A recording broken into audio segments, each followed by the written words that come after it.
probably one of the biggest causes of procrastination and delaying launching your retreat. And that is this idea of perfection. You have to get it perfect. And that is a real bugaboo in trying to do something like this because perfect never happens. And in our mind, though, we have an idea that it is there and that we can attain it, and that when it's perfect, we will be good to go. Ava, have you ever suffered from that? Yeah, that has happened in many kind of areas, actually, not just with retreats, but that whole idea of getting it all in place. And I love working on a computer. I'm a geek that way. So all the little tweaks, yeah, I can get sucked into that big time. And then all Yep. of a sudden the day is gone and I haven't actually created that post that I needed to, or whatever it is. What about you, Leo? Yeah, I have that issue as well.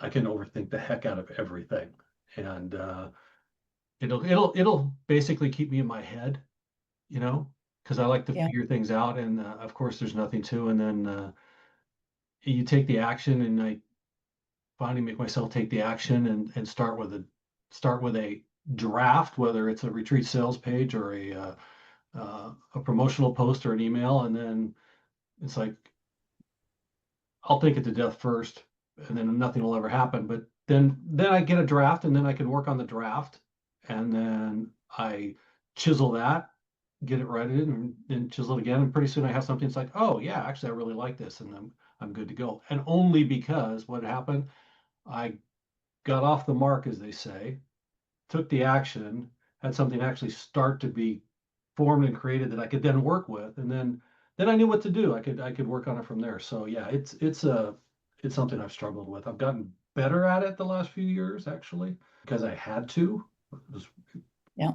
A, for necessity, but B, because it was really frustrating me that I wasn't progressing as fast as I wanted to with projects. So I find it so I find it go ahead. interesting just with these two brief examples, you guys have two clear different ways of how you can get into the loop of procrastinating. For Leo, is very analytical and it's all in analyzing everything and getting it right that way. For me, it's the details, getting all the little details and the line spacing on the sales page and the layout, and they have to be aligned and this and that, all the details.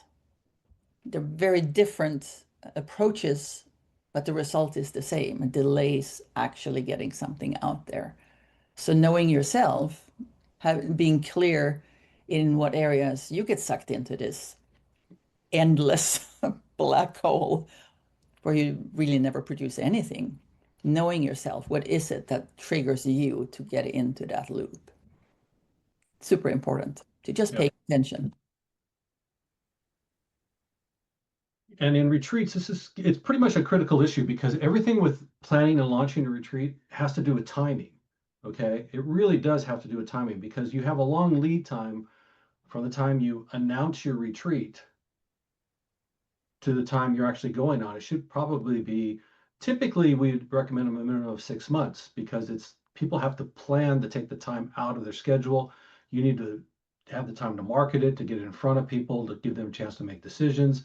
And then you're going to your destination. And before that even happens, just say you're launching it, you're getting the retreat sales page out there. You have a long lead time of planning that retreat. Okay.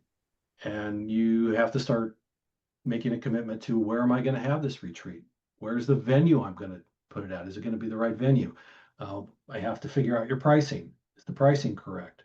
And then you have to build your retreat sales page because you have to have something physically attractive for them to read and see and get an imagine and dream about what this retreat is like for them. So there's a lot of lead time on this. So the longer you delay with trying to get any one of those components perfect or figured out forever, it's like nothing's ever happening.